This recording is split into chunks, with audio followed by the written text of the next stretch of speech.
Bruchim haboim. Welcome everyone. We're about to begin Be'ezras Hashem together on Daf Kuf Aleph Amud Aleph. Starting with Daf Kuf Amud Beis, 3 lines from the bottom. The Torah commands Zachar es Yom HaShabbos lekadishoi. From here, the sages learn out one has to fulfill his mitzvah al yidei kiddush on a kois. Our Gemara discusses a machlokes amoroim. Does that kiddush require b'makom seuda or not? Says the Gemara, oisam b'nei adam shekidshu b'beis hakneses. Those where the shaliach tzibur makes kiddush in the beis hakneses on Leil Shabbos or Leil Yom Tif, does he fulfill the mitzvah of kiddush or not? Omar Rav yidei yayin lo yotza yidei kiddush yotzu. Rav says that in regards to the yayin, even if they're going to drink yayin where they're going to have their suda at home, it'll be a hefsek, whereby they'd have to make another bracha bori pri hagafen when they get home. However, kiddush, they fulfill the mitzvah of kiddush. In other words, Rav does not require kiddush being b'makom seuda. Ushmul Omar, Shmuel said, on top of Kuf Aleph Amud Aleph, Af yidei kiddush lo yotza. Even regarding kiddush yotza, not only when it comes to the yayin, there's a hefsek and you're not yotze, but you're not even yotze the kiddush itself, because although somebody made kiddush, the shlich tzibur in the Beis HaKnesses, and he drank from the kiddush, or somebody else drank from the kiddush, still you need kiddush b'makom seuda. So therefore, you're not yotze the kiddush. If indeed, according to Rav, you are fulfilling your mitzvah of kiddush in the Beis HaKnesses, then why have to make kiddush again at home? Answers the Gemara, Kedei lo hoitzi bonav ubnei beisoy. In order to then moitzi the children and the household fulfilling their mitzvah of kiddush. Ushmuel lama li likadushe bebei kanishta. Ask the Gemara, but on Shmuel, so then why altogether are we making kiddush in the Beis HaKnesses? If anyways you're not fulfilling your mitzvah of kiddush, so what's the purpose? Answers the Gemara, you as a shlich tzibur or anybody else who's going home to eat is not going to fulfill their mitzvah. But la puke orchim yidei chayvasim. But the orchim, the guests who will lodge in the Beis HaKnesses, they will fulfill their mitzvah with the kiddush of the shlich tzibur. The ochel v'shasu v'ganu mibei kanishta. They eat and they drink in a room to the side of the Beis HaKnesses, whereby they will then fulfill their mitzvah of kiddush. V'ozda Shmuel l'taimei. And Shmuel goes according to his reasoning. The Omar Shmuel ain't kiddush el makom suda. Shmuel says over here the reason why, again, the shlich tzibur or anybody else who's going home to eat will not fulfill his mitzvah of kiddush is because you need kiddush makom suda. Take a look at Toys on the top. Af yidei kiddush lo yotzu. Toys says de'en kiddush el makom suda mishum dichsi v'karasa la Shabbos oineg. The pasuk in the Navi states, and you shall proclaim Shabbos to be an oineg. Kloimar b'makom kriyas kiddush shomtei oineg. Where you make kiddush, where you declare kiddush, that's where you have to have the makom of oineg, dahainu the suuda. So that's Shmuel's shita.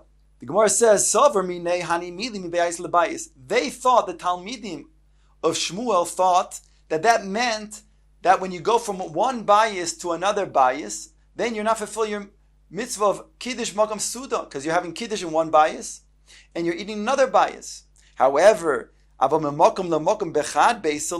if you go from one area, one room to another room within the same bias, then you do fulfill your mitzvah of kiddush b'makom seuda, even though you're making kiddush in one room and you're eating in another room. That's what the Talmidim thought that Shmuel meant.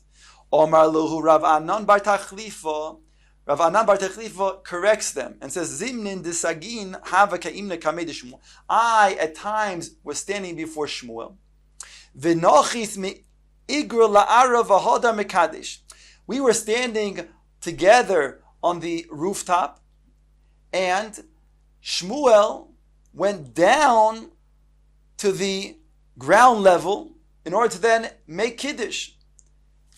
And therefore, Benochi, since he went Migra La'arav V'Hoder Mekadesh, so we see over here that whatever was done, would have been done on the rooftop, would not be satisfactory. If he would make Kiddush in the roof, he would not fulfill his mitzvah of Kiddush Malkum Seudah. He'd have to then go down, if he did make Kiddush, and make Kiddush again. Therefore, he only made Kiddush down below where he was going to eat. So you see that even when it comes to a Makom L'Makom, in the very bias, it's considered to be something that you're not fulfilling Kiddush Makom Suda. You have to make Kiddush in the same room where you're going to have the Suda. But if you would have then Kiddush in one room and the Suda in a different room, so you'd have to make Kiddush a second time in the room that you're eating your Su'uda. Now the Gemara brings other Amoraim who also hold like Shmuel that you need Kiddush b'Makom Su'uda. Va'af Rav Huna Savar ein Kiddush Ella b'Makom Seudah. Rav Huna also requires this. The Rav Huna Kaddish v'Isakro leishraga. Rav Huna, he once made Kiddush and the lamp, the nair went out. In other words, it fell and it became extinguished. Va'ayli le'lemanei legabe ganane derababrei. And then he took his kalim for his Seudah subsequently, and he went to the base chuppah of his son. The Havishraga, who did have a lamp, who did have a nair, the Kaddish v'toim midi, and then he made Kiddush, and he then ate something to fulfill his mitzvah b'makom seudah. In other words, even though he first originally made Kiddush, but since he didn't eat in that place because his shraga went out, when he goes down to where his son lives, so then he had to make Kiddush again and eat b'makom seudah. Alma kesavar and Kiddush el b'makom seudah. So we see that not only does Shmuel hold that you require Kiddush b'makom seudah, but Rav Huna also ascribes to that opinion. The Gemara now brings another Amora who holds Kiddush b'makom seudah like Shmuel.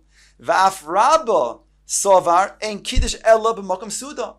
The Omar Abaye, because Abaye said, Ki havina be mar ki hava mekadesh. When I was in the Beis HaMedrash, when I was in the yeshiva of Rabba, he would make Kiddush. Omarlan, he would tell us before we'd go home to our hosts, Te'imu midi, taste something. Dilma ada azlisu leushpiza misakra lechushraga v'lemekadesh lechu bebeis achila. So he said, eat something before you go, because maybe when you will go to your hosts, then the shraga will go out, become extinguished, and you won't be able to eat in the place where you're going. So therefore, in order to fulfill your mitzvah of Kiddush, you must eat something before you go. Ella, you would not mekayim your mitzvah of Kiddush because you're not eating here. Therefore, eat something before you leave. Then Kiddush el b'makom seudah. So now the Gemara had said, not only does Shmuel hold this, and Rav Huna, but Rabba also holds you require Kiddush b'makom seudah. On this, the Gemara asks, hey, Amy, is this so that Rabba holds Kiddush b'makom seudah? The Omar Abaye, behold, Rabbi said, Kol mili demar hava ovid kirav. Rabba always followed the opinion of Rav, lebar mahani tlas da ovid kishmuel, with the exception of three things that he followed Shmuel's opinion. So when Rav and Shmuel had a machlekes, Abaye said Rabba's hanhaga was always to follow the opinion of Rav, not Shmuel, with the exception of three things, which we'll say right now, which l'chara is a kasha because Kiddush b'makom seudah is not one of these exceptions. Matirim mi beged lebeged. First of the three exceptions that he followed, like Shmuel, was when you have a beged, a talis with tzitzis, and you want to then transfer the tzitzis to another beged. So, indeed, Shmuel was matir. He said you can go ahead and untie the tzitzis from that beged and put it onto another beged. It's not considered to be a zilzul in the beged because you're bringing it for another beged for making tzitzis. Umaliki mener lener. Also, another thing that Rabbah followed Shmuel's opinion was that when it comes to Neiros Chanukah, you can go ahead and light from one Ner Chanukah to another Ner Chanukah. Again, that's not going to be a zilzul because each one is a mitzvah. And the third thing that he followed like Shmuel, halacha Rabbi Shimon begereira. There's a machlokes tanoim between Rabbi Shimon and Rabbi Yehuda when a person is doing a davar she'eino miskaven. That means he's doing something, and incidentally a malacha can come about. He doesn't have kavanah for that malacha. So there's a machlokes between Rabbi Yehuda and Rabbi Shimon. Rabbi Shimon said he's potter. Sorry, it's mutter. And Rabbi Yehuda says it's osir. The Tanya.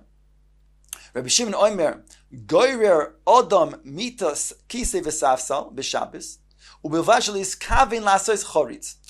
When a person digs in the ground, if it's in the Sadeh, it's a malacha of Choresh. If it's in the Bais, it's a malacha of Boine. And therefore, if a person he drags a bench, or he drags a chair, or a bed on Shabbos, let's say in a field, so long as it's not considered psik reisha, and he doesn't have kavana, if it comes out to be a charitz, a little bit of a trench, digging into that ground, so Rabbi Shimon is of the opinion that's mutter, because it's a davar she'eino miskaven. So Shmuel holds like this opinion of Rabbi Shimon. And indeed, this is what Rabbah also followed. So these are the three exceptions that Rabbah followed Shmuel. All other cases, Rabbah follows Rav. And yet, over here, we brought from Abaye that Rabbah does say, like Shmuel, that you require Kiddush b'makom su'uda. Answers the Gemara, Kechumrei de Rav hava ovid. Kekulei de Rav loy hava ovid. When do we say that Shmuel always follows the opinion of Rav? That's when it's on the stringent side. When there's a machlokes in Rav and Shmuel in the stringency. However, Kekulei de Rav, when it's a lenient opinion against Shmuel, lo have ovid.